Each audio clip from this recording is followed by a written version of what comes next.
All right, we are live. This is Stone Guy 223. Appreciate everybody tuning in.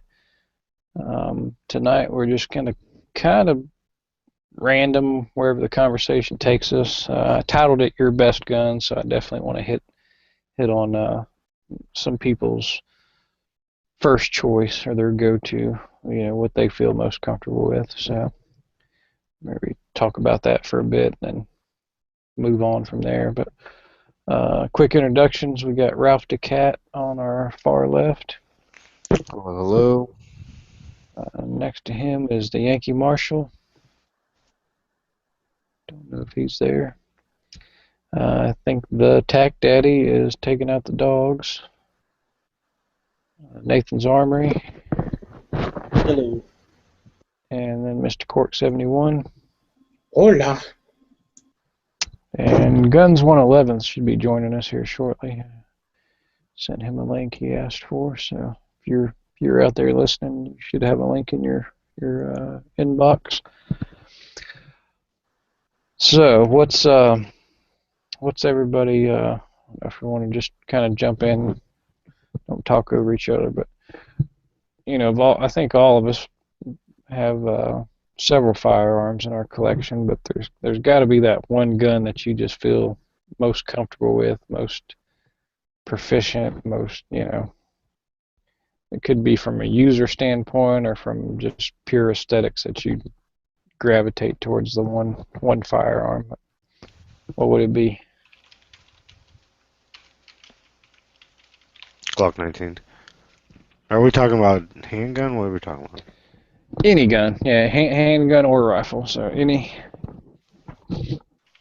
Well, I mean, we're probably Stone Guy, probably focusing on most of us here are concealed carriers, so probably handgun would be the main focus, wouldn't it? No, just any.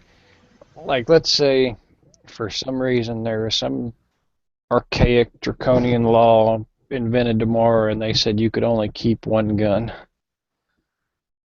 So obviously you would pick your best gun, whether it be a rifle or handgun, or you're going to choose the one gun. See, now you put a context on it. Okay. Well, hell, y'all are splitting hairs. You forced me to define it further. Well, okay, let's define it as this: your favorite handgun. How about that? Well, that's different.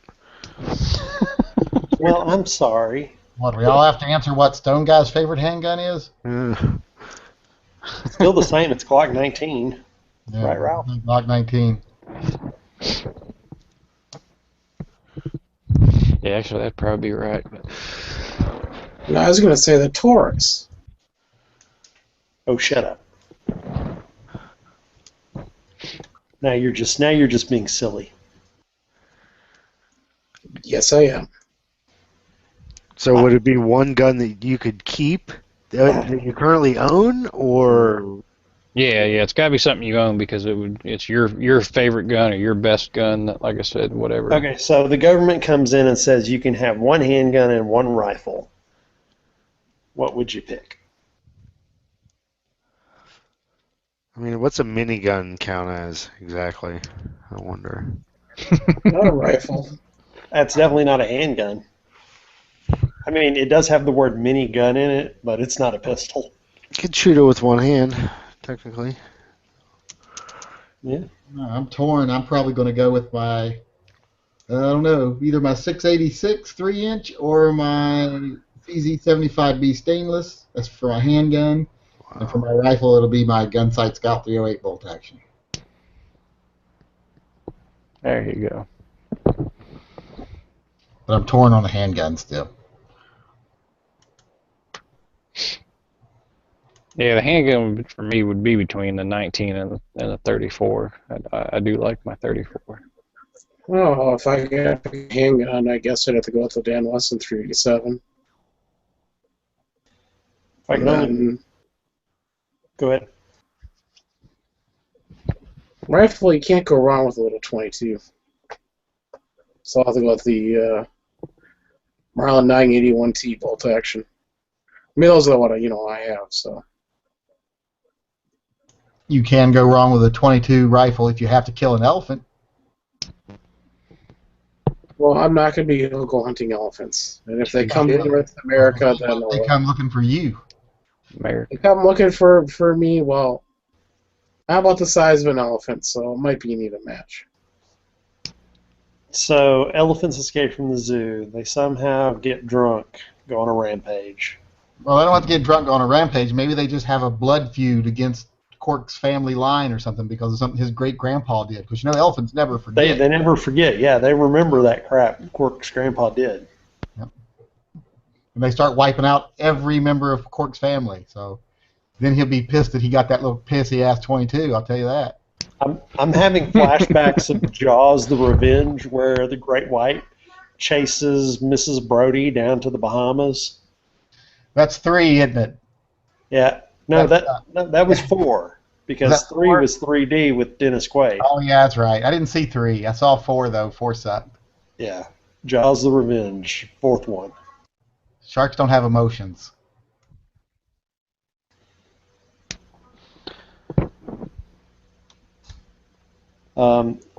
I would say that. Hold on, yeah, somebody else go. Scar 17 and Glock 23 with all the conversions. 357 and 9.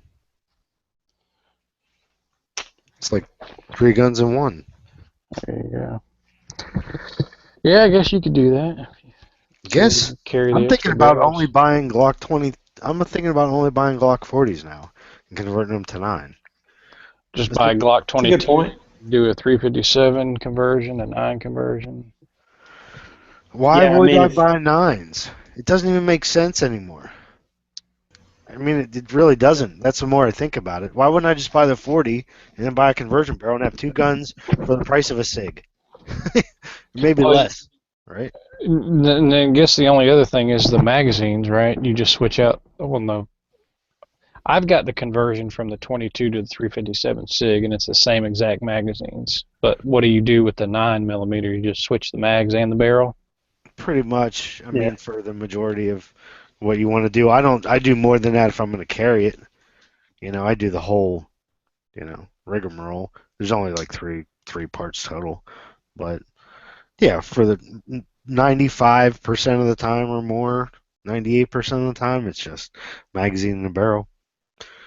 And if you're talking about going down to 1 gun, like, it's easy enough. And I have a bunch of 9 mags, but even that, you buy 2 extra mags and a barrel, $200. $50 in the mags, 25 each. Barrel's 150, right? So $200 plus that's 750, something like that.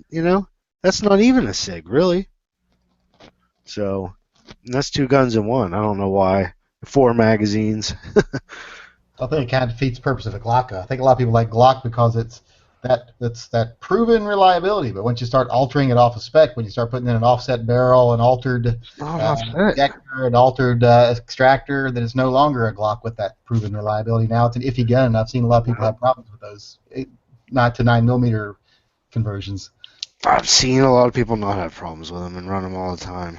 Yeah, but I've With seen me. a lot of people not have problems with them, and I've seen a lot of people have problems with them. Have you seen the new Springfield come out with the loaded? I think it's called. I want to say it's the loaded target or the loaded range officer or something, but it's a 1911 chambered in 9mm. I saw their range officer, but I haven't seen anything new on it yet. It's the only model they make in 9mm, but a guy at the range had it. I'm just like, yeah, because it looks just like their standard 1911s, but he had the mags. I've had 1911s in 40 and in 9mm, because I had the EMP, and once you alter a 1911 from 45, 1911s are already nice because of their history and their construction, and they're just cool. But when you change them to a 9mm or 40, now you just have a low capacity gun that's kind of clunky. Not really in competition doesn't prove that. 38 Super is pretty popular. Competition Yes. and actual your needs for everyday shooting are a little bit different. Reliability is still the same. You know, I'm not saying it was less reliable. I'm just saying, why would I go to a 9mm that's as big and heavy as a 45? Because they're about the same weight as you buy them in whatever caliber you buy them in. So why would I want one that's just as big and just as heavy and 9 that has 2 more rounds maybe when I can just have it in 45? If I wanted to go to 9 or 40, I'd go to a different platform. It's a softer shooter. Some people prefer the 1911 platform. Rob, the Springfield shooter, he shoots 9 all day. That way you can shoot all day. Some people just prefer the 9. Oh, Rob Latham. Yeah, Rob Latham. Right. He don't shoot 45 1911s all day. He shoots 9mm 1911s all day, or his hands would be and the wrists would be all beat up. So. Yeah, and is he doing that for self-defense, or is he doing that for professional shooting? I don't really see if we're talking about is the 9mm and the 1911 a viable round for reliability and performance, I think it's been established is my point. Yeah, but I think you're also going to the establishment of if you're going to have just a few rounds anyway, why not go with the bigger round? Because you're not going to. I can see where it's a different argument. If it's, hey, should I go with the 1911 that only has 8 rounds, or should I go with the Glock 20 or the Glock 19 that has 15? Well, then there's a good argument because 9 is very capable round, and you get more of it. But if I can just get 8 45s or 9 9mm, I'd go with the 45s, especially in the same size gun. Yeah, it's personal preference, I guess. I think I would go with, if I had to pick one rifle to stick with, I would go with my AR-10, and I would just get a lighter weight barrel that I could change from the bull barrel to the lighter weight. I'll break in for 1 second and say it is not personal preference. You will do as I say. And That's typical, but I just couldn't see getting rid of my 3-inch Kimber. I would have to keep that. I know it's not practical. It's a love affair. Which one do you have? The Ultra Carry? Yeah.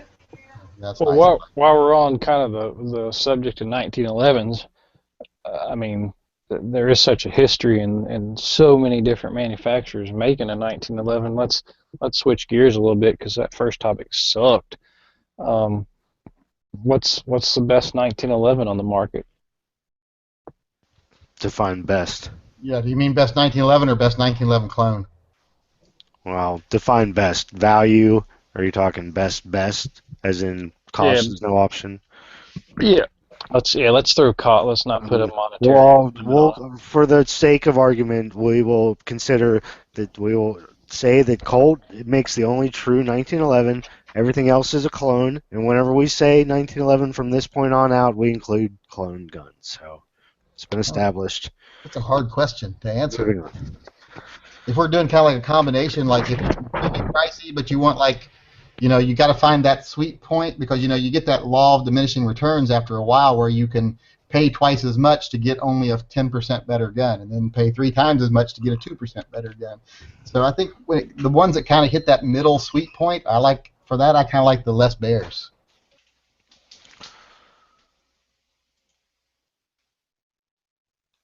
I'd have to say Cabot. It's probably the best out there right now.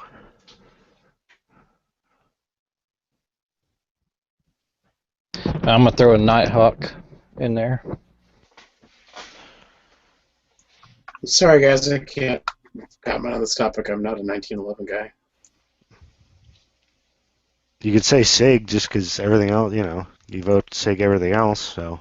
Well, I like the SIG Scorpion, but I've only shot one once, and that was only 1 mag. That's not enough for me to base an opinion on.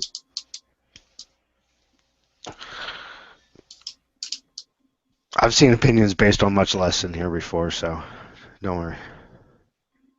I mean, I haven't shot a whole lot of 1911s. That's the problem. What about Nathan? Where's Nathan at? Is he beating his kids again? Yeah, it looks that way. I think best value is really the better. Do you know Jesse James is making 1911s? He's hand forging Damascus slides. Are you shitting me? No. Wow. He takes like 2 days or 3 days. I think it's like closer to 2 days to do one to forge one slide. Like he hand forges the Damascus, folds it, all that shit, and then sends it out to B Machine. So yeah, he's making ARs. He's already shipping ARs, and he's doing the 1911s like one at a time.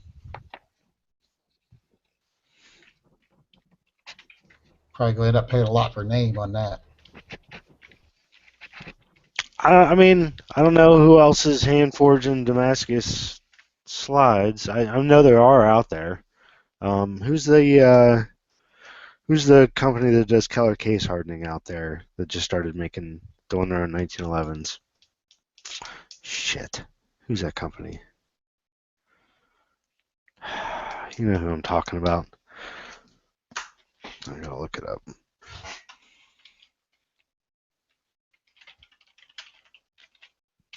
Yeah, I can't think of it either. It's right. It's like Turnbull. Turnbull Manufacturing? No? They're like pretty much the only ones who make or do color case hardening anymore.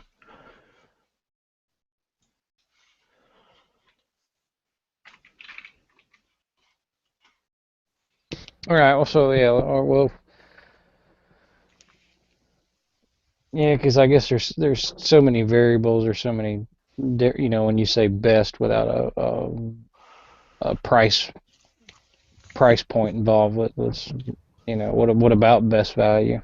Yeah, because I always kind of have to combine the two because it's like if you'd like to say you take a Cabot 1911 and it's $7,000 or $8,000 and you put it in a bench in a rest next to a Les Bear or someone else like that, and their group that they shoot, and they both shoot totally reliably, and the group they shoot is the difference of like 1.5 millimeters.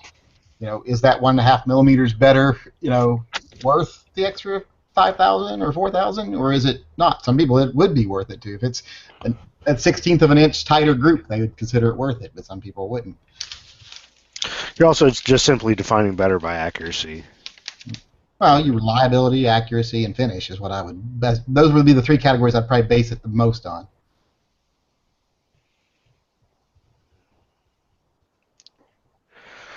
In some cases, you can just get a one-of-a-kind item that no one else can have. So really best if you're dealing with something like that. Like the SIG with the bear on the slide? It's stuff like that, right? Or, like I said, the Jesse James. Not saying I personally think they're the best, but in some people's eyes... Some people want unique. Yeah, personally, I think the better and more interesting is best value, because that's really debatable, and it's changed over time. Kimber at one time, in my opinion, was a very good value, and some of them still are. Well, at least one of them, maybe. The Custom 2 or whatever. But through the years, they weren't at one point. They went to the external extractor. You don't want that gun. So just to say Kimber in general is a great value or whatever. Whoa. Let me stop you right there, because the original design of Browning's 1911 had an external extractor. Kimber screwed up their first external extractors, and then they kind of never lived that down. Okay, because I've got a SIG, the Blackout, and all the SIGs have external extractors, and I love them. Oh yeah, I mean it's a good design, and it's the way it originally was. It's just that Kimber really, really screwed up their first external extractors, and they weren't really reliable. So, I mean, they fixed them, but still, they got a black eye from it and kind of never lived it down.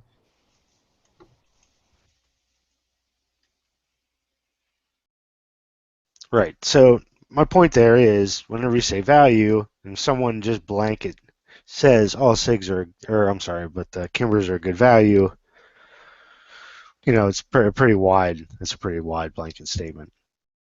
Yeah, if I was going to go just value-wise, and these are ones I've owned and would put them with any 1911 I owned, performance-wise, is my Springfield Armory loaded series guns were just as good as any 1911 I've owned that cost twice as much. So for value, you get a lot of features and a reliable, decent 1911. It's not the fanciest 1911 in the world, but for value, you'd have to rate it high. Yeah, for sure. Definitely for sure. And I know some of the older ones. I had a Champion that the frame broke on, and they didn't make it anymore. And they basically said, just look in our catalog and tell us what you want. And I had them send me one of those loadeds with the polished flats on the side. It was all black with the polished sides. Shot it for a little bit, but ended up getting rid of it. Yeah, But even then, some of those are made in Brazil. You know, you got to be careful with the Springfields because some of the frames are cast in Brazil. most of them are actually. Yeah, the majority. I think all of them except for the TRP and then another one besides the professional or whatever are. I think they have to say Geneseo, Illinois or whatever on the frame for them to be U.S. frames. But I'm really looking at Dan Wesson. I had one back in the day. I had every stainless model Dan Wesson offered at one point, and then I sold every one of them. Yeah, I don't know. I think they're still holding on. They were good. I mean, they're great, well made, very tight. Probably one of the best production level 1911s made, but they are pricey now. They've lost a little bit of their appeal to me because of their price, and the reason I sold them might seem petty, but I'm like, this is an expensive 1911 and it's really well made, and instead of pencil line engraving or just standard engraving the name on the slide, they laser etched it, and I'm like, that little piece of laser etching just looks cute to me. I got rid of it. Oh shit, that's funny. Yeah, I wish I had mine. Back. So I thought about picking one of those up. Someone asked me about one of those Magnum Research ones. I don't really know anyone that's had one. I don't think. I don't think I've ever even seen one in person. I have. It felt pretty much like any other, run of the mill. Wasn't anything special, but nothing stuck out as being bad, kind of thing. So I don't know. 1911 is a pretty simple design. If you make one, it's not that hard to make it. Yeah, it's kind of weird that the companies are just getting into making 1911s now. I've still got. Where's my camera? I've still got this thing on my 1911. I still haven't. I kind of like it now that I got it on there on one of my 1911s, so I've left it on. It doesn't look as cheesy as I thought it would. I like it. It makes me feel like I'm like in a movie, like it's a sci-fi prop, like the 1911 of the future. Polymer on stainless. I can't believe you would even allow that. Stainless. I like two-tone. It doesn't look as cheesy as I thought. It still looks cheesy, just not as cheesy. You look cheesy. This looks cool. Should have made it out of wood. Yeah, I don't think that'd work too well. I want splinters while I'm shooting. Speaking of guns that are good value, I got that Palmetto State Armor. I got that SIG 2022 and took it out today. I'm really impressed. I mean, for a $390 pistol, that thing rocks. Did you find mags yet? Yes, I got the second time order from Academy. They sent me the 2 correct magazines instead of sending me a Beretta magazine and a SIG 226 40 magazine. Well, if you would have been smart, you would order from Great Coat LLC. Well, I had already done the orders from Academy. You didn't tell me about that till the second time I ordered from them. I looked all over the internet trying to find a good deal on them, and most people had them sold out or wanted $40 a mag for it. You looked all over the internet, the whole internet? That must have taken a while. I did a 1 hour extensive search. Oh, okay. Yeah, the 15 rounders are $40 at Top Gun Supply. Well, I got the 217 Mekgar ones. So I got the 15 rounder that came with it and the 2 17 rounders. You could have just asked me or Edge where to get them. We both, Edge owned a 2022. I own a 2022, so. Well, sorry. I do things the hard way. Son. But no, I mean, for $390 with it to come with night sights, and I went out and shot it. It shot great out of the box. No complaints. It was really sweet shooting. That's the first time I've really had. This is my first SIG, and that's the first time I've really shot one. Now, the other thing I wanted to touch on, I don't know if many people have seen this, but apparently at the NRA show, they debuted a double-barreled AR-15. 2 barrels, 2 magazines, 2 triggers. Wasn't it last year that they did the Problems. double-barreled 1911? So you had one of those and the double-barreled AR, you reset. Dude, it's gimmicky as shit, if you ask me. I know people that aren't proficient, including myself, at just single mag changes.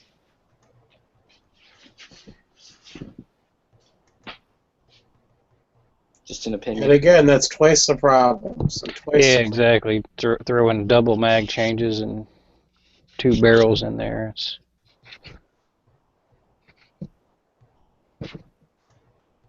It is pretty ridiculous.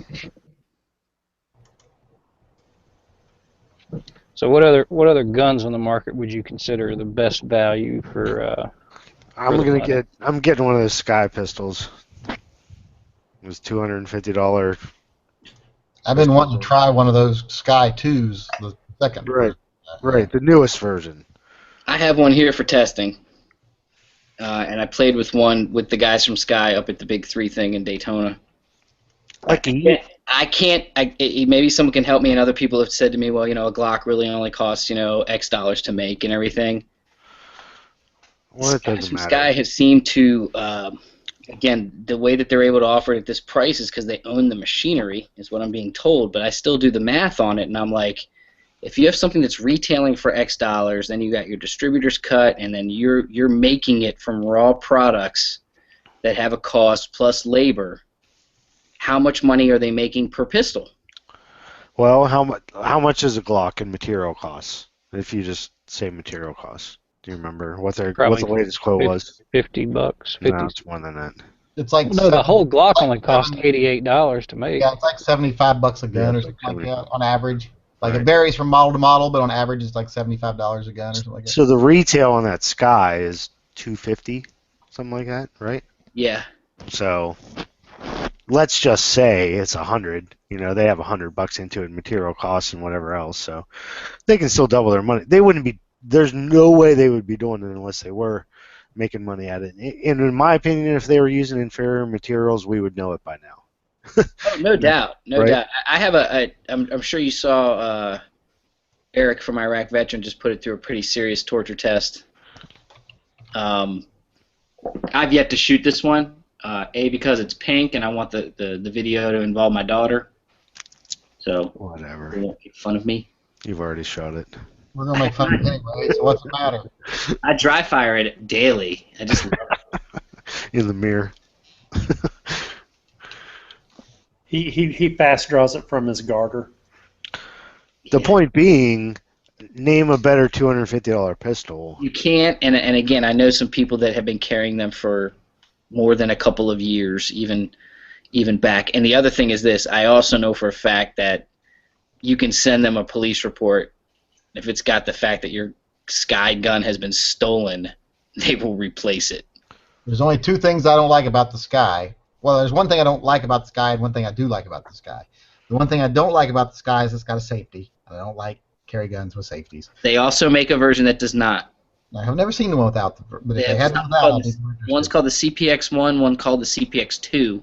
And two, the thing I like about it is that their silver slide is actually stainless and it's not just some cheap nickelized coating that'll peel off in 6 weeks. It's better than stainless. It's like some super high-end metal. Well, I think it's stainless steel. I think it's natural stainless steel finished by ceramic abrasion, which means it's been bee blasted. Right. No, they're nice. I know someone that was down in Florida at a range, and the Sky guys showed up and had like a box full of pistols and a bunch of ammo, and they're like, "We have to go through all these and test these. You want to help us?" And he's like, "Yeah." I see the CPX2 now, and I definitely kind of want one of those now. At the end of it, he was like, "Yeah, I was a believer." He's like, "We didn't really have any problems with him." The CPX2, the 2 in stainless is $339 MSRP. That's gonna be like $299 locally. I ain't got like $299 to throw around. What do I look like? I've seen them for They'll $250. sell a couple of those high-capacity magazine clips you got. Yeah, I don't have any of those either. Anybody want basketball teams? The only other downside of it was I wanted to get my daughter. She's been shooting a 22 for a while, and I wanted to get her into something a little more powerful, just to expose her to it. And the only thing about that Sky is I'm going to have her dry fire it for quite some time because it is a long, it's like an LCP. It's a long trigger pull. Hmm. Of course, now that they make the LCP with the stainless slide, That's pretty slick looking. Of course, the Sky actually has sights on it. No, the Sky is again. It is comparable to a carry weapon. Excuse me, like a shield or a Glock 26. I think it's just something I'll pick up and try out, throw it somewhere. It's smaller than a 26, isn't it? I'm pretty one sure. of my houses. A No. little bit thinner. Yeah, I think it's like a single stack, right? Or Yeah. staggered, but not true double. Well, it's a 10-round magazine, it says. Kind of like a shield. Yeah, right. I'd get mine out, but I'm sitting here playing with my FNX Tactical, so I can't downgrade like that.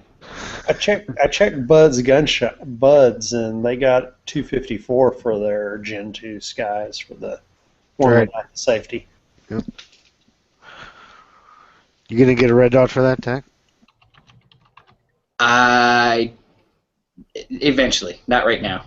I want to really hone my skills with it with the sights that are on it. Although the sights that are on it are so elevated, I feel like they're on stilts. They're Yeah, only once you settle into them, they're just like regular size. Once you get used to them, they're fine. They're just set up that way for your suppressor, of course. for your suppressor, right? So I just want to shoot it for a while, really, and get used to the sights first.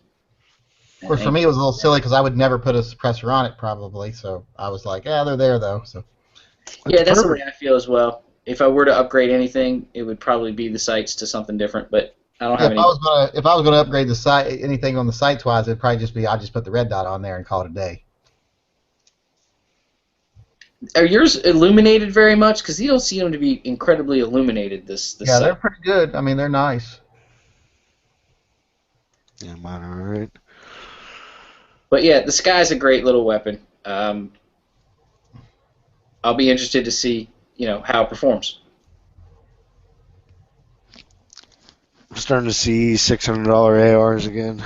Did you buy a pink one, or did you get a T&E gun? Yeah, T&E. No. See, no one will give me T&E because they know if it sucks, I'll say so. Does anyone think that this is a problem in the industry? That there has to be a villain now? Because no one wants to say anything negative. They'll only say positive things, so therefore you only hear positive things about... I get slammed every time I say something negative about a gun. I don't... There's a thing called constructive criticism. Obviously there's being vindictive and things like that, right? Which no one, everyone's going to understand or whatever else, but it's just like if I don't have a positive thing, then I'm just not going to post anything. How is anyone ever going to learn if the world is just full of people only saying positive things about stuff? Well, now, How does that benefit anybody? I come from two different schools of thought on that. Now, if it's something like some guy's got a business in his garage and he sends me his product and it's just garbage, I just don't say anything. Because I don't want to screw with some guy who's just building his business. He's just trying, blah, blah, blah. I don't want to hurt the little guy like that. So I just won't say anything. I've got a pile of products over here that I have never said anything about because they're nothing that I would pay money for. But big companies that I think can do better, yeah, I'll say, hey, this gun is crappy, or this gun has this problem, or this is a serious issue with this gun, But I still get slammed by it, not by the companies. I mean, I've had good responses from some companies when I say bad things about their guns. I've had a couple of companies tell me they would never allow me to have a T&E gun because they didn't think I'd be happy with it. And I was like, well, that's just telling me your gun is crap. That's right.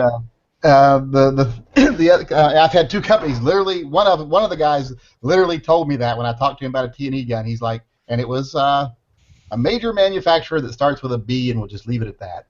And I said, well, I'd like to try one of those because he was talking about T&E at the SHOT Show, and he was like, I've watched your channel. And he's like, I just don't think you'd be happy with it. And I was like, what do you mean? He's like, well, I still think you'd be happy with it, and then you would say something. And I'm like, well, in other words, you're telling me the gun's not ready for the market if I wouldn't be happy with it.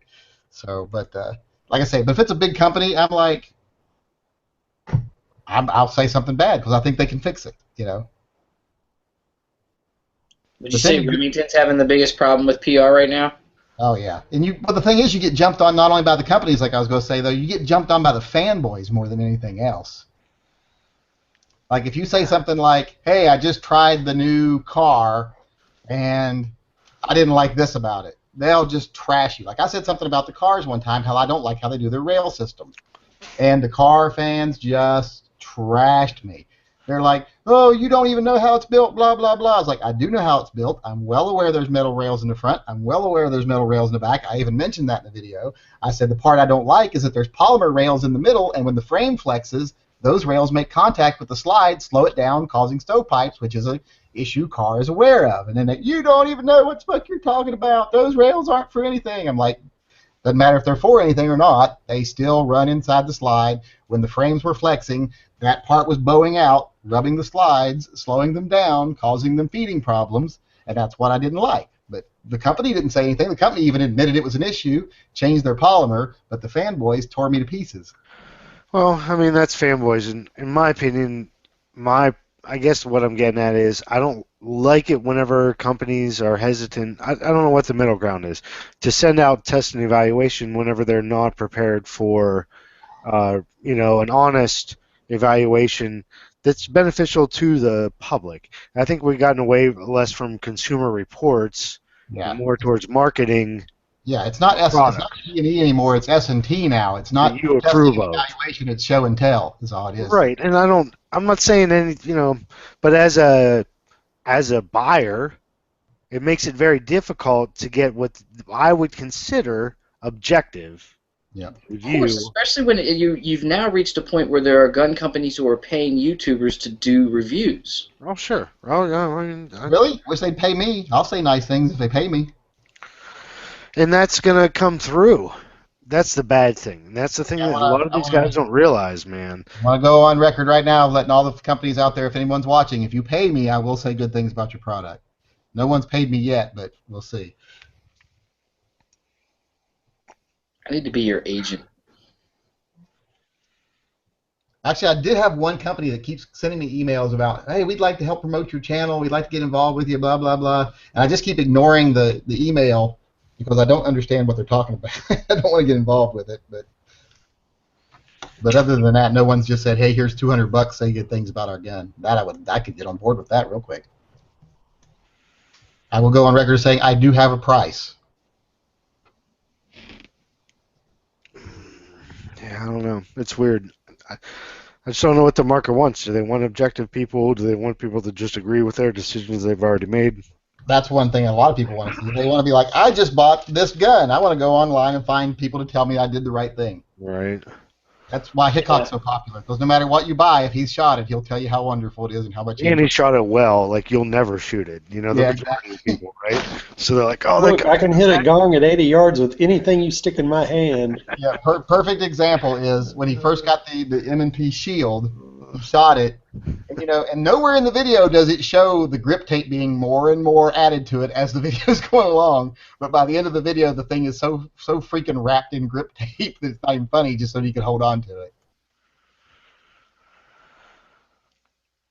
So I don't know. I'm not taking away from anyone who does whatever they do, but I think it seems like there's more and more of a place for someone who just does honest stuff. Just they're not going to have support from. They're just going to have to buy their own gear. And whatever else, it's just I don't know. It sucks as someone who just looks for honest. Well, I'm not willing to talk about any products that again I'm not going to use in some fashion.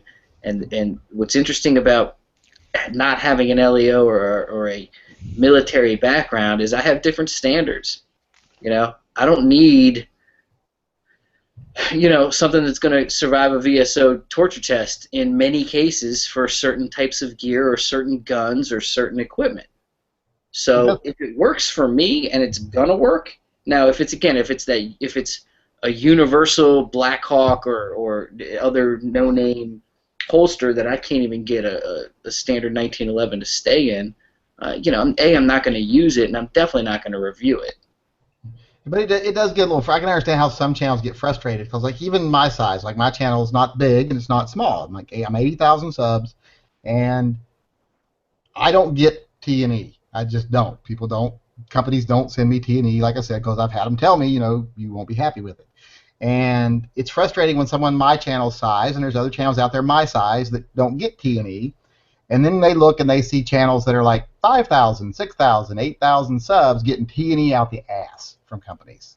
Well, And you they all say, you say get T&E, that's develop a relationship and get them to the point where they say, yes, we want to send you something. Here's the relationship, Yeah, but I know some other people that have tried and they don't get it because they are honest with their reviews. Like one of the channels that is responsible for me being a channel is in that situation. Well, the other thing that's interesting about T&E that a lot of people don't know about, and again, this is not something I'm willing to participate in, but there are companies who are now taking deposits on T&E. Yes, we will send you a gun, but you need to send us 10% and sign this documentation before we'll send it to you. And we'll give it back to you when it's backed in our hands. So apparently they've had issues and stuff like that in the past. Yeah, probably because there are people that have sent me stuff before under the guise of, hey, would you review this and send it back? And I'm okay with that. It's never been guns or anything like that. But then I've had a bad habit of, like, it's been sitting in a box for 6 months and I've never sent it back or never reviewed it. And then they're like, hey, you're supposed to send that back. And I'm like, all right, you want me to send it back? I've never reviewed it. And a couple of things I'll send back, just won't bother reviewing because I get them and I'm like, this is something I would never use or never want, so why would I review it? Well, that's another issue. I know a very large channel, and I know for a fact that even if you were to send him a free gun today, that's not going to get talked about until third quarter next year. Yeah. And I've got time to do it. I just don't wanna. My channel is not a channel that's. My channel is not market driven. I'm not driven to promote new product. I'm not tied to any production companies to show what they're making. I don't got deals with any gun manufacturers to keep up with their models and everything. I just do what I want to do when I want to do it. So anybody watches my channel knows there'll be months and I won't review crap. And then like this week I'm putting up 5 or 6 reviews simply because I've got footage from 5 or 6 reviews I need to edit. I have a combination of that. Plus, I want to create enough video content to supplement the website.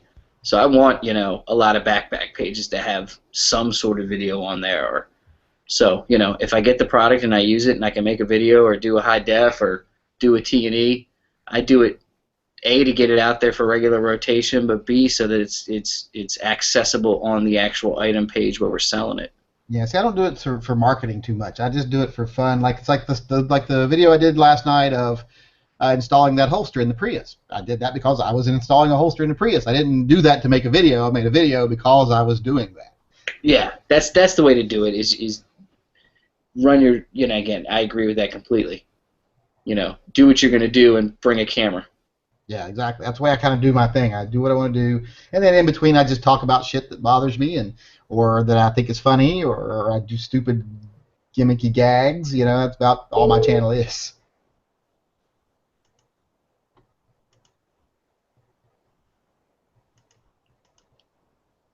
So what was the original topic for the after chat?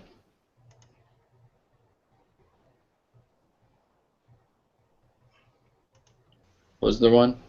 No, it's just a general chat. Don't got long.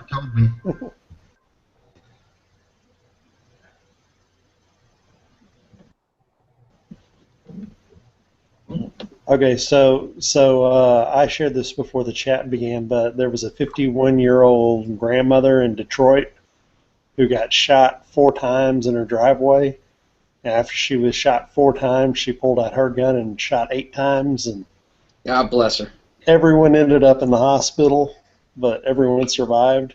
She's walking around, but basically they shot her in her hand, hit her like right here in the side of the hand on her offhand, hit her in the love handles, and she shot them in the legs and abdomen, and they ended up in the hospital, but nobody died. They all shot each other horribly bad.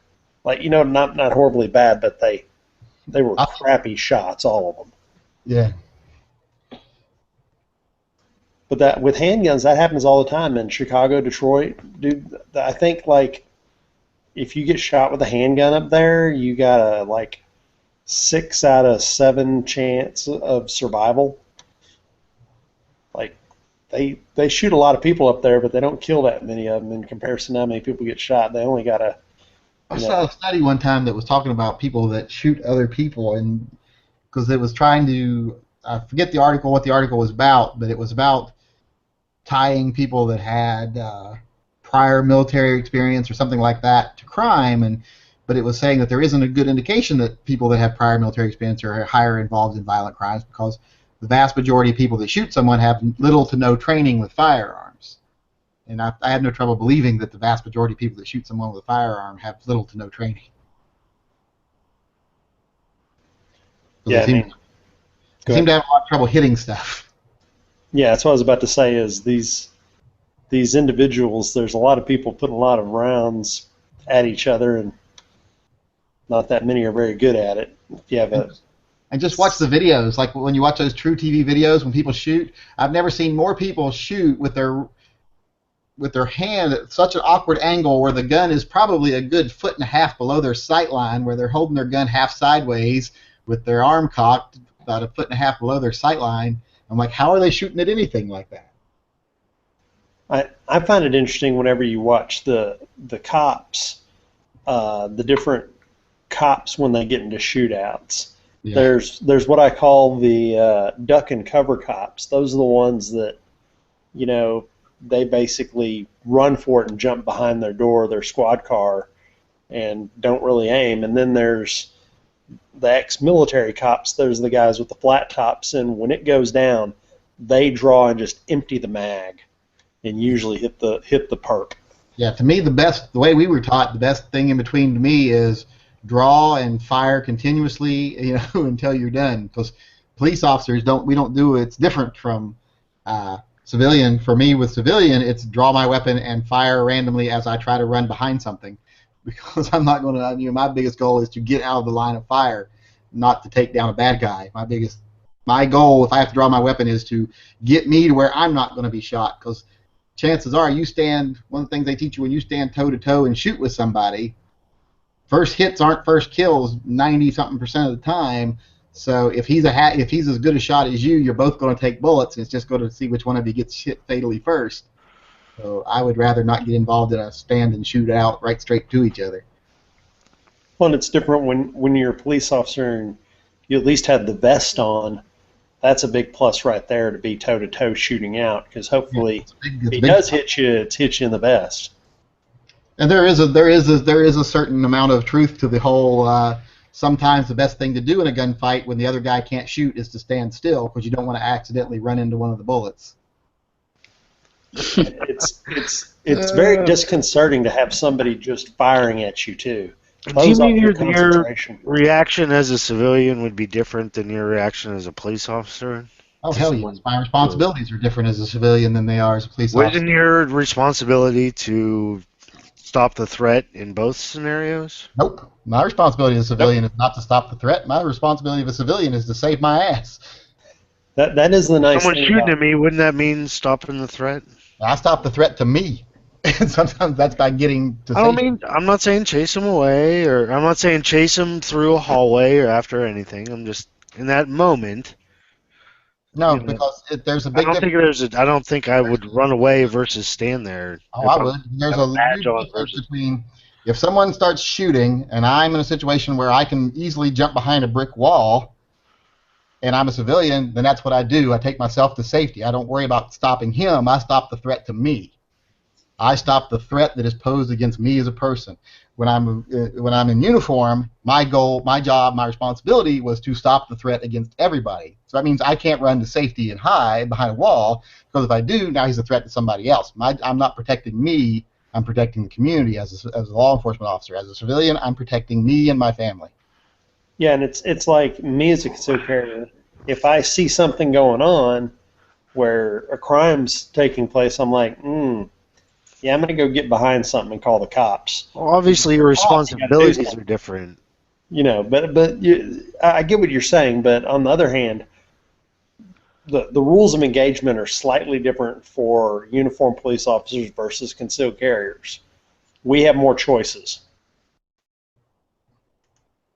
Yep, and given the choice, I'm always going to choose the not get shot. I have this phobia. I have this thing about getting shot. I'm not a fan of it.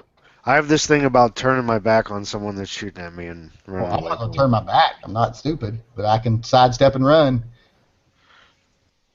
If I can run in a direction that puts obstacles between me and them, then I got no problem with that. Your natural reaction is going to be your natural reaction. I Just think run. regardless. Self-preservation.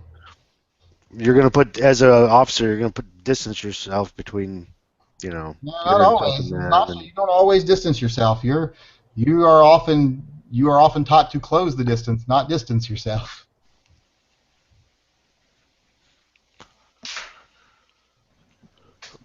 Stone guy, why aren't you weighing in? You've got experience in this situation. Key ain't there. He's like, I just stayed in the squad car and eat a sandwich while everybody else takes care of it. Let the state guys handle it.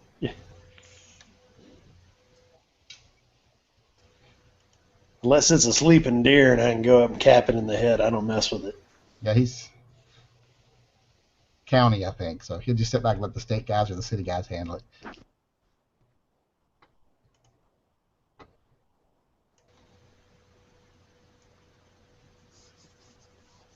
Well, the one interesting thing that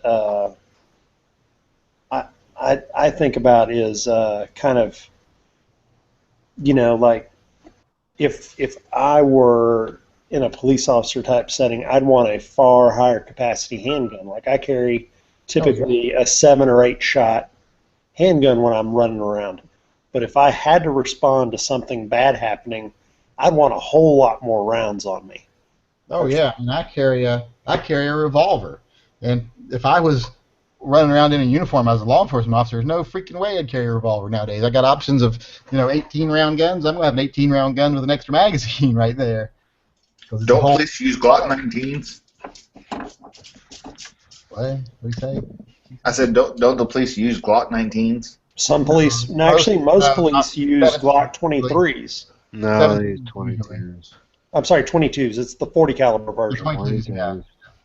That's what I meant to say. 22. The big 40, not the 23, the one up. That's the 22, right? I say if you can be a man and afford conceal carrying it, like a lot of people can, you can carry a 19 or a 23 and be just fine. It's not that much different than a smaller gun. No, I think it's enormously different. I mean, it's not. I can't throw it in the cargo pants of my shorts.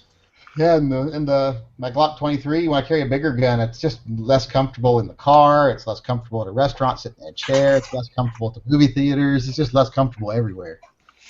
Oh, when you carry appendix, I think it opens up your choices. Oh yeah, but I don't like pointing guns at my self. Pecker. Your femoral artery in your leg's a lot different. I mean, why are you unsafe with guns? So be safe with guns. Don't like a gun sticking in that part of my body. I don't like my penis saying hello to a gun barrel all day long.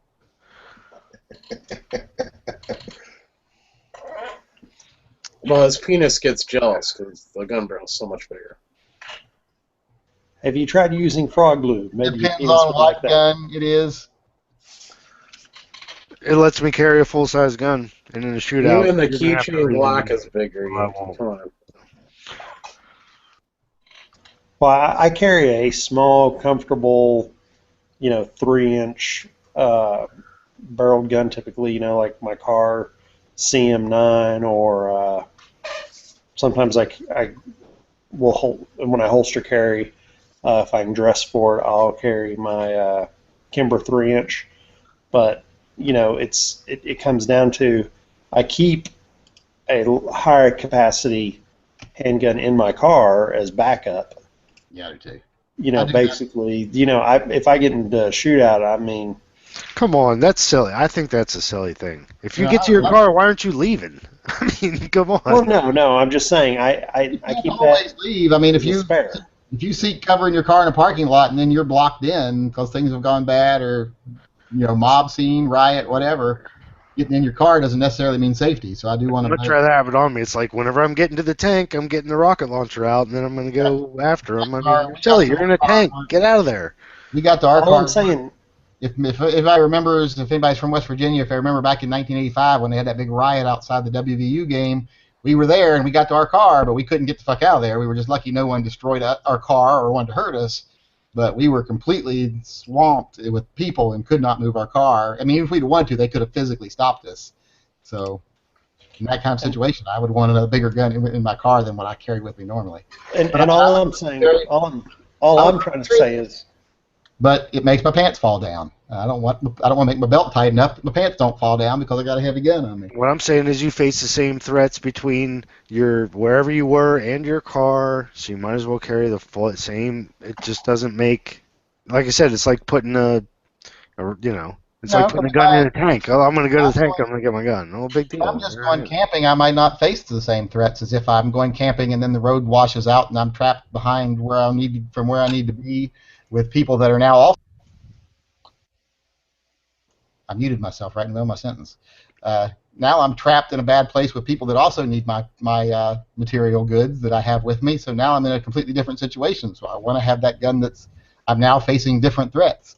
I'm not saying don't carry a gun in your car. I'm saying don't carry a bigger one than you would normally carry on you. I don't really see the point in that. well, no, I'm just saying if I'm going to carry a spare gun, I'm going to go with something bigger than my main carry piece. Might as well.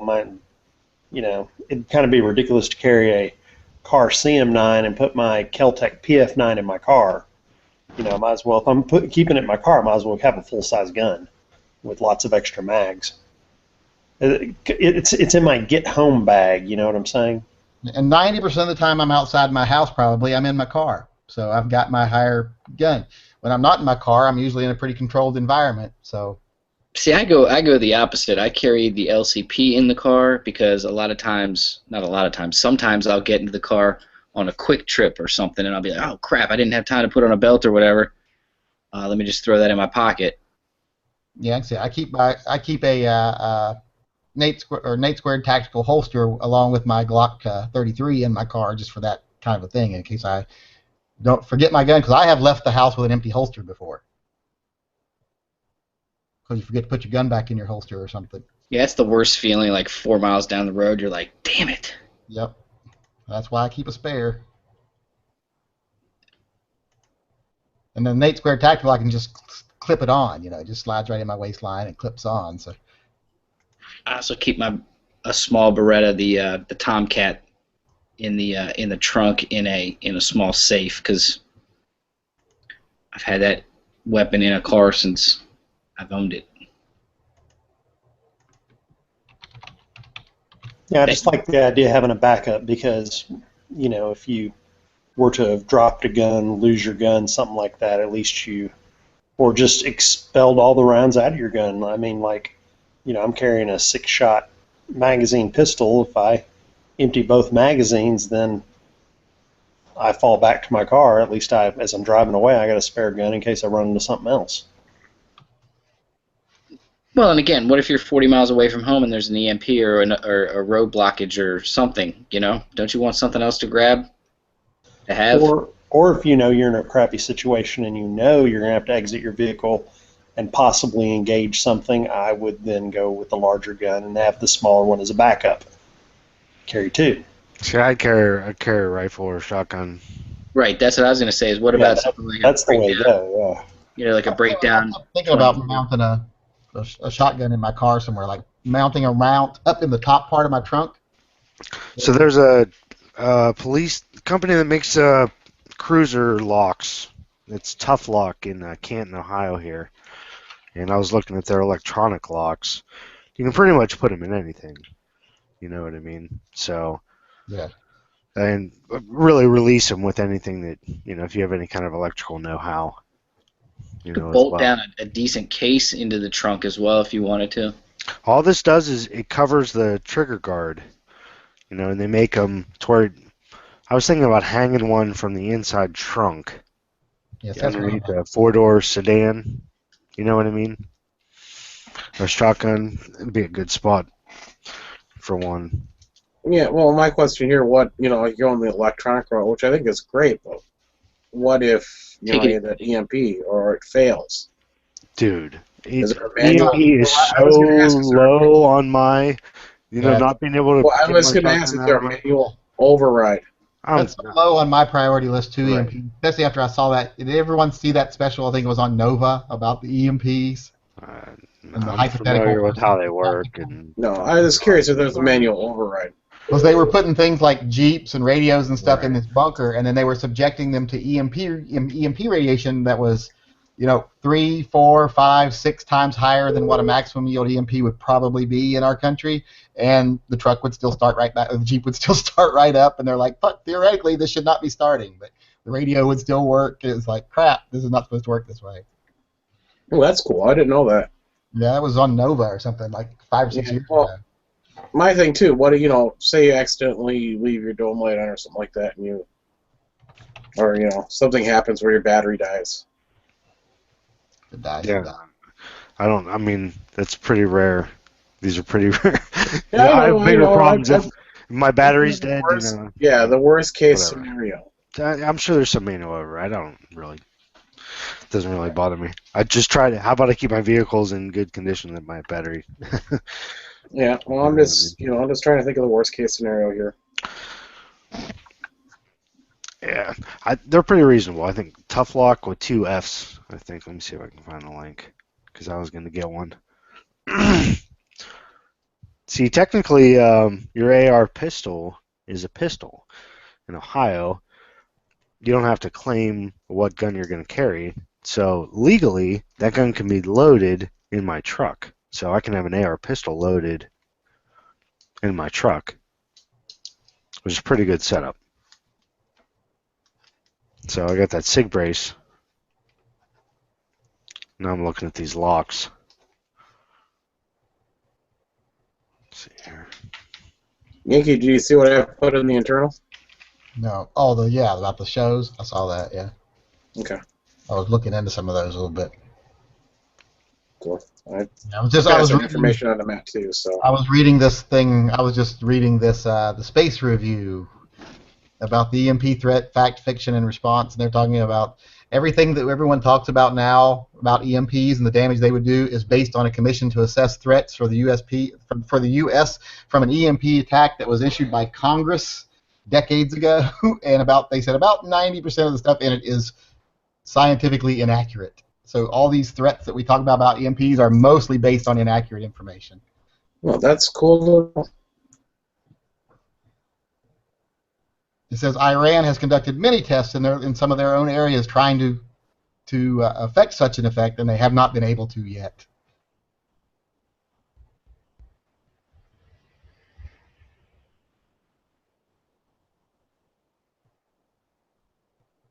A lot of this is above my head, though. I'm trying to read some of this. Ralph, I do like that trunk mode idea. That looks cool too. I think it'd be pretty solid.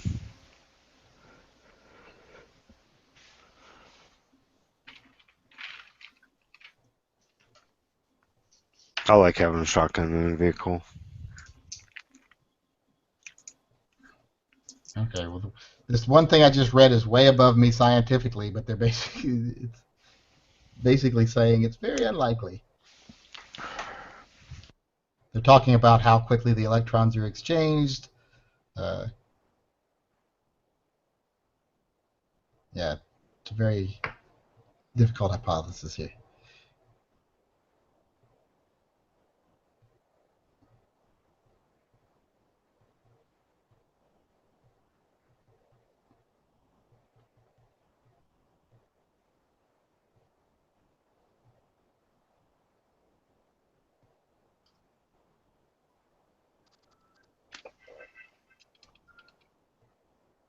Well, that's long dead air there.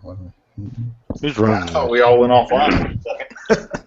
Who's hosting this show? It's ridiculous. Is Stone Guy still awake? I don't think so. Okay, who wants to be the first to post porn? You said, yeah, be right back like a half hour ago, so Oh, yeah. He went to the shitter and fell asleep, I bet. that was my guess. He's probably asleep on the shitter right now. Either that or he got sidetracked by boobies. Yeah, there might have been someone on TV with a low-cut dress. That would probably distract him for a while. There's nothing good on Thursday night. I don't know. I don't really watch live TV. I don't even know what night anything's on. I just know that things occasionally show up on my DVR. I don't even know when they get there. Okay, Thursdays does have a couple good shows. Big Bang Theory and Elementary. Never seen Elementary. I watch kind of Big Bang Theory just because. I like Elementary. It's a great take on Sherlock Holmes. I'll wait till it comes on Netflix.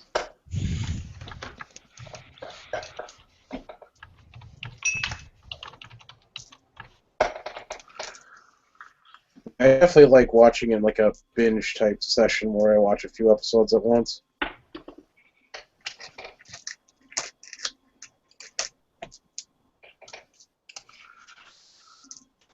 Huh.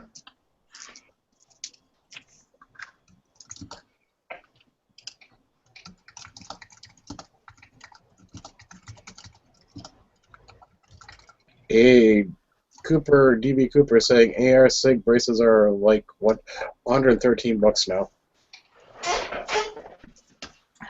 Under $13. 113, yeah. I'm just reading what they're putting in the external. 113. So it sounds like you said under $13. No, oh, sorry about that. I still got a sore throat and stuffed up nose. Those are cheap Chinese knockoffs. $12.98.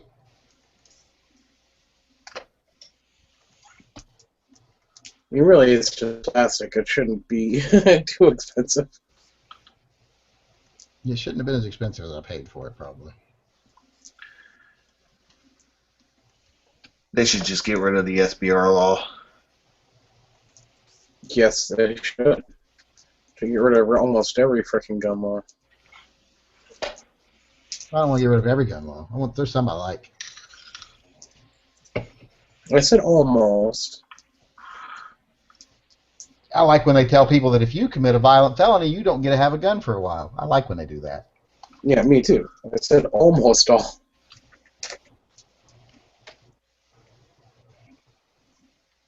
But I do think that after you serve your time and you're proven that you can be a upstanding member of society, you should get your rights back. Of course, then there's one aspect of it that I kind of go, well, we don't even really need that law because once they're a violent felon, we should just lock them away until they're safe again, and there's no reason to say they can't have guns because they won't have them anyway because they'll be in prison.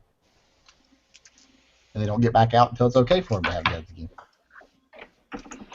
Yeah.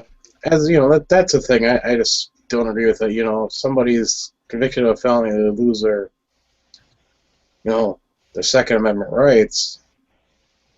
But once you're released from prison and you've proven that you have become a upstanding member of society again, you should be able to get those rights back.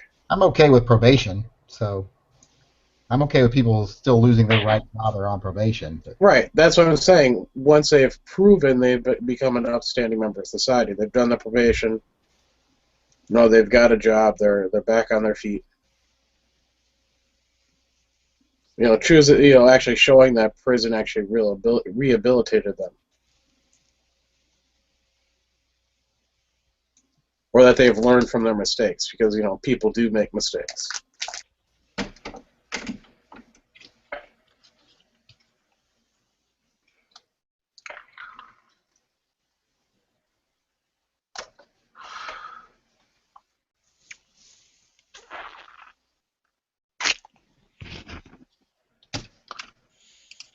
No, it's kind of slow. Not all at once now. Everyone slow down. Slow down. All right, so I'll try to keep this going on Quirk's subject. Where's So your what would best you value consider gun? a crime worth getting your rights back over after you've been rehabilitated in a crime you served your time for, but don't get your rights back? I guess I missed that. What do you mean by that? I guess I'm trying to say. Where's the line where you commit a crime, you get rehabilitated, and you get your gun rights back, versus you commit a crime, you're rehabilitated, and you don't get your gun rights back? Well, that's basically right now. If that's any felony, if that's what you mean. Well, tax evasion is a felony. Well, that's exactly it. A violent crime. If it's a non-violent crime, as soon as you're out of prison, as soon as you're off parole, you should be able to get your Second Amendment rights back. So you're talking about violent felonies. Once you're off your parole, either way, you should be able to get your rights back. Do you think a child molester should get his rights back? I think child molester should be locked up for life. It's not the question. Hell no, I don't think they should get their rights back. I don't think that any I'm just saying, where's the line in the nonviolent crime of felonies should get their rights back? I think you just said it right there. I think that is the line. I think nonviolent crimes, even nonviolent felonies, after you've served your time, after you've done probation, whatever the case may be, if it's a nonviolent offense, something similar to, like you said, tax evasion, your Second Amendment rights should be restored.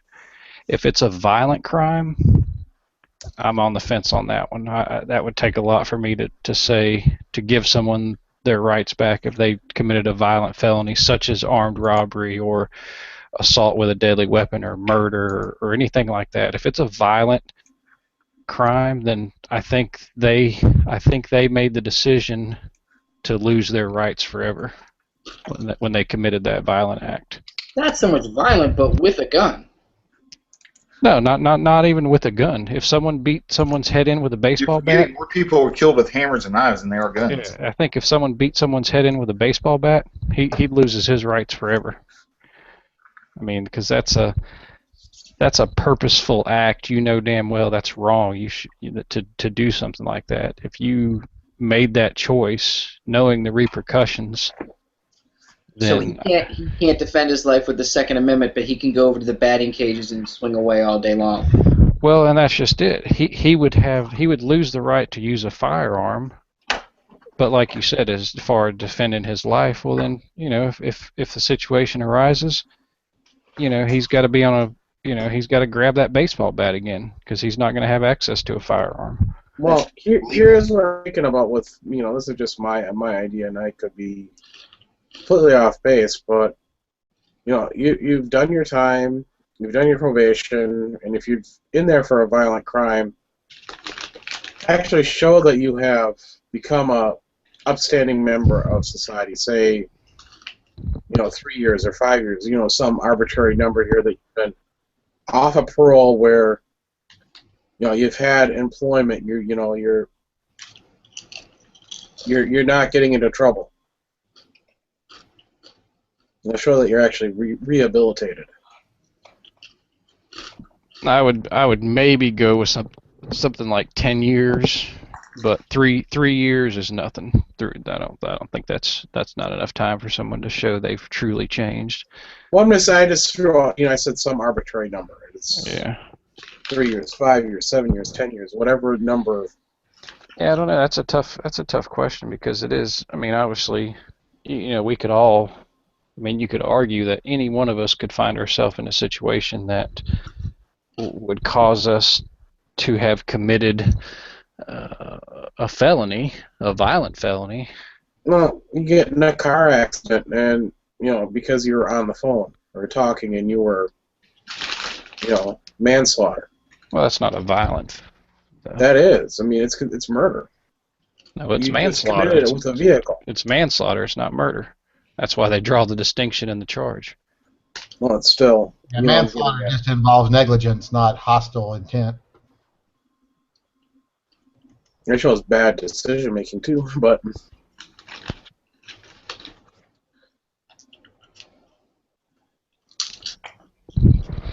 I don't know. That's a good question to ponder because that's probably a pretty touchy subject with a lot of folks.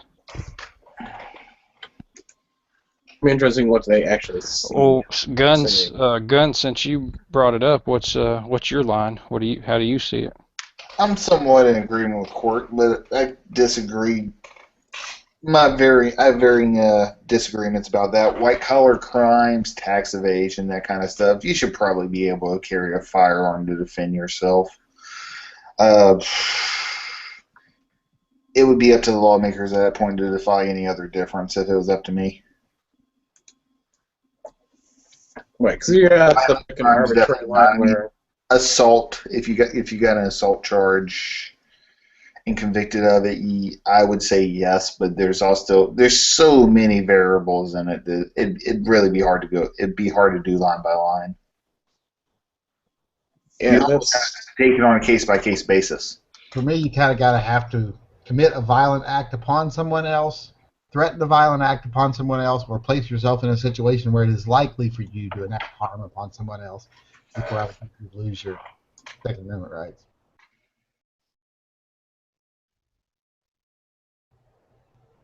Like So then you're kind of with me then. If you do a violent act, then you forfeit your Second Amendment rights. Oh yeah, until you're rehabilitated.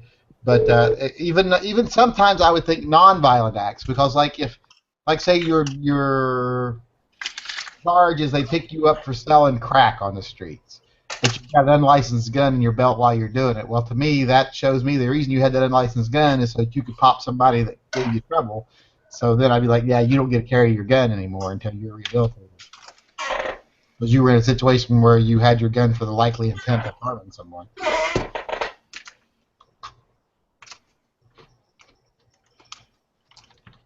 Yeah, that makes sense.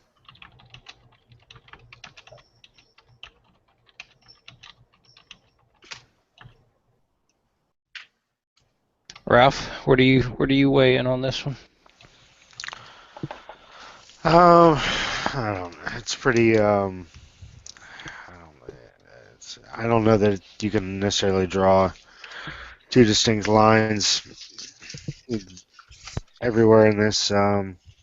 You go back to our inalienable rights discussion, last night or so, right? So, again, I don't know. It's pretty difficult. It's almost a case-by-case type of basis thing. That is the only way that I would feel comfortable with it. I don't know. Like drugs. What do you think? Are drugs violent or non? Drug felony? Not non-violent. Taking drugs, I would say taking drugs, non-violent. Selling drugs, that has an element of violence. Possession of a firearm while taking drugs.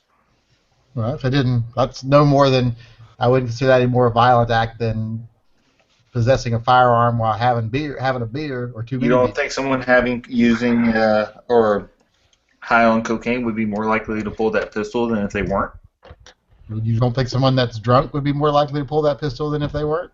Yeah, good point. It's all speculation. Of course, that's what. Like I said, this is kind of a Not what we're doing. round robin conversation because it would have to be measured on a case by case basis in front of a judge. Yeah, but I guess that's the point. At least if they had a clause in the law, that would be an option for a judge to make that distinction. Versus the way it is now, it's kind of a cut and dry situation where there's no real room for interpretation. It's either you're a felon, you have no rights; you're not a felon, you have your rights. Yeah, but who's to say that all felonies are actually worthy of the felony status versus misdemeanor status? Well, think of it this way: somebody that does a violent act and pleads down to a misdemeanor. Oh, that's a great point. Yeah, that's a great point. It happens all the time. Oh yeah. No, you're a cop. That's also done on a case-by-case Oh, basis. yeah, definitely. The judge is going to have to believe that there were extenuating circumstances and that you're not likely to repeat that act before they would do that anyway. So. Right, and if the judge and the lawyers go to the same country club, I mean, there's all kinds of factors. I think it's as serious as the right to vote, or if not more. But if you take that into account as well, there's a right that a felon loses, blanket. I think there's a better way. I don't know that. I don't have the answer. Isn't Right? isn't a felony done on a state-by-state basis whether they can vote or not?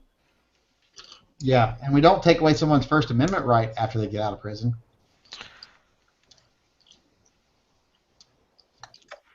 Right. So that's why I'm very hesitant to lump anything together, and say that right is negotiable in that fashion. It's very difficult, because if you open the door really for one to come in, where's that stop? What's reasonable today? 20 years, 50 years from now, right? So, I don't know.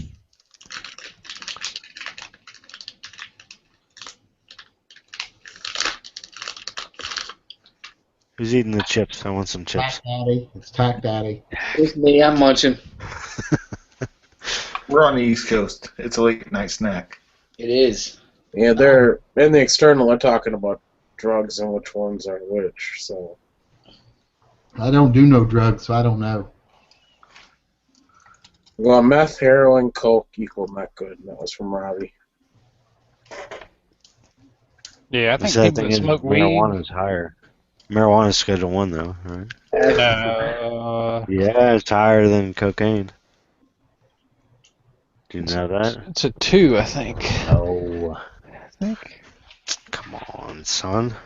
Isn't it based on the state again on this one? No, this is federal. Oh, it's federal? Okay.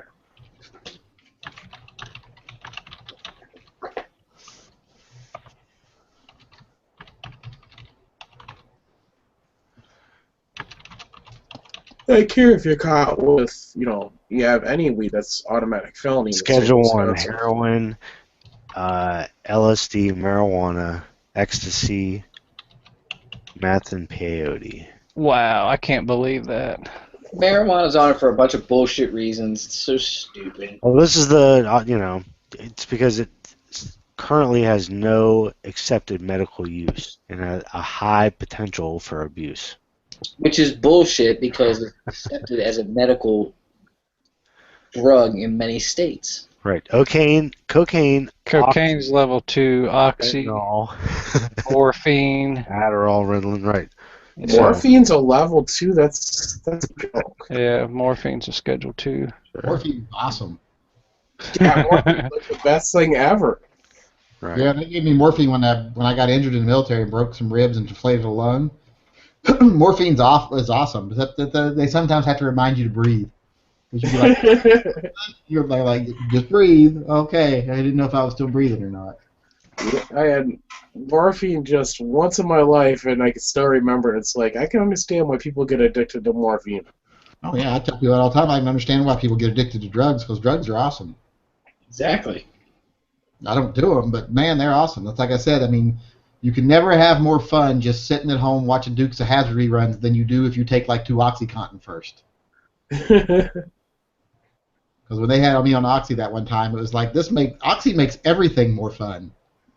Oh, you got better reaction to Oxy than I do. Oxy makes me puke.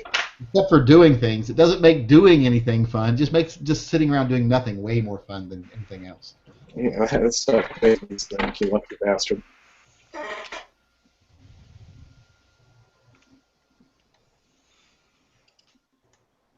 Because I get prescribed anything for pain, it's automatically Oxy. I'm like, oh, okay, and this stuff makes me sick. If you get a chance, watch the documentary, The OxyContin Express. Some you want the children's chewable morphine. Vanguard. They make good documentaries.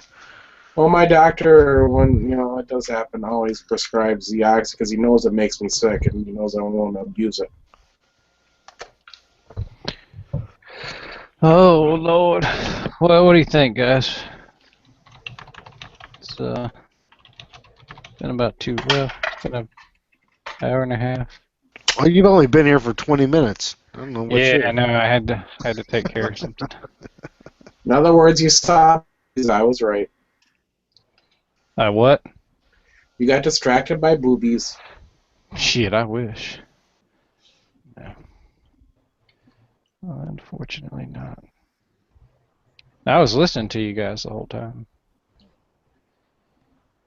That's disgusting.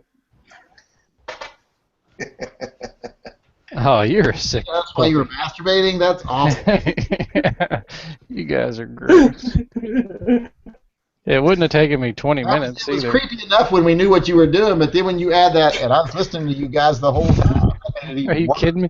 I wouldn't have been gone for 30 minutes. That's like 2 minutes. He counts on us to make it last longer because we'll give him a buzz every time it gets close. Zone in on the gun chat and go forward. Yeah, you better wrap it up. And on that note, yeah, I'm gonna shut it down. I think Gun Channels has probably got a chat open, so. Yeah, I don't know that we. Is it still broken? I don't know that we do, but I'll get it going. I don't know where G-Webs is. There I can find him. is no link there, so it looks like it's down. Nothing new. It's like the last one that we were in last night was up. Yeah, there's Well, one. Yeah, I'll try to put this one here in a bit. I appreciate everybody hanging in there with me. Why isn't G-Web's man in the wheel? What's he doing? Is he out acting like he's got a life or I something? don't know where is that. I don't know. I don't know. But Well, his anyway. cat learned how to use the AK and took his revenge. Oh, the AK. I got a new AK. I'll have video up shortly. I just got through staining the hand guards and the stock, so. If that's what you want to call it. Queso Black. No, I ended up going with a dark cherry. You're in the Queso Speaking Black. of the AKs, I'm not going to release this public information, but I got something y'all may like. All right, well, I'm about to end broadcast, so I appreciate everybody hanging in there with us tonight. I know it was kind of a shitty chat. Oh, thanks. Didn't really have a set topic, but I think y'all did a good job. Otherwise, I mean, I think it sucked. I'm getting paid either way. I better. yeah, exactly. So anyway, I appreciate it, guys. We'll see you next time.